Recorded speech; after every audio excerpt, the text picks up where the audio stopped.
I used to send the money on the same day every month. No reminders, no questions. Just a transfer, a short message sent. And then I'd go back to whatever I was doing, telling myself it was normal. That this was what you did when things flipped and you became the stable one. They never really said thank you. Not directly. Sometimes there'd be a vague acknowledgement days later, wrapped inside another request. I didn't push for more. It felt easier to keep things smooth than to ask what it all meant. The night I found out wasn't dramatic. No confrontation, no explosion. Just a call I wasn't meant to hear all the way through. I had stepped away, thought they'd hung up, but their voices carried. "He thinks he's doing something big," one of them said, followed by laughter that didn't sound sharp at first. Just casual, familiar, but it stretched longer than it should have.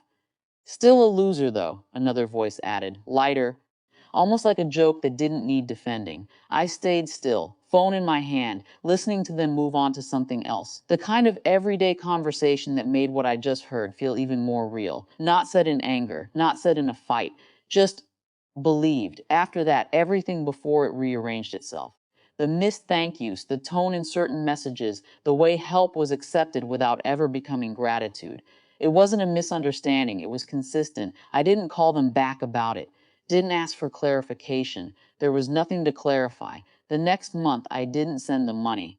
I told myself I'd decide later if it was permanent. For now, I just wanted to see what happened when I wasn't quietly holding something up. At first, nothing. A few more calls than usual, but not about money. Casual check-ins, like they were circling something without landing on it. I kept my responses short, neutral. No tension, no warmth. Just enough to keep things from escalating. Then came the indirect comments. "Things have been tight lately. Funny how responsibilities shift, huh?" I didn't respond to those parts. Let them hang there, unanswered. By the time the family dinner came around, the air had changed. Not openly hostile, but heavier. Like everyone knew there was something sitting between us, just not who would name it first.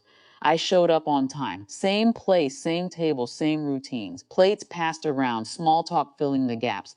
For a while, it almost worked, almost felt like it always had. Then someone mentioned bills. Not directly to me, just into the space. Hard keeping up with everything these days. A pause. Subtle but intentional. Another voice followed, lighter but pointed. Some people don't understand that. I kept eating. Didn't look up right away. Let them decide how far they wanted to take it. Eventually, one of them did.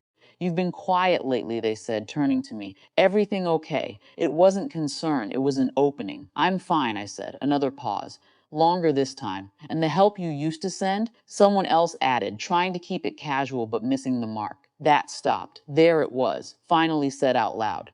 I set my fork down, not carefully, not aggressively, just done with it for the moment. "I realized something," I said. "I was helping in a way that didn't actually exist for you. So I stopped." No one spoke immediately, not because they didn't understand, but because they did. "That's not fair," one of them said after a moment. "We relied on that."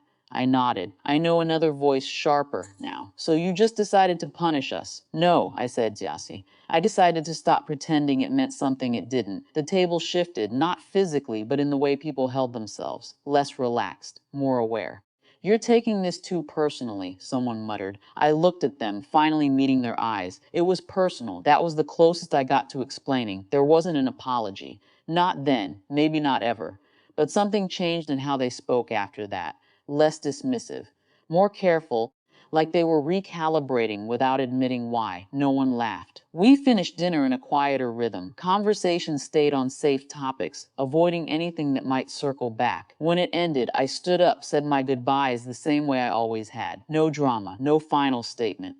Just a small difference in how I carried myself out the door. I didn't feel victorious. Not really. Nothing had been fixed. But something had been clarified in a way that couldn't be undone. And for the first time in a long while, I wasn't holding anything up behind the scenes.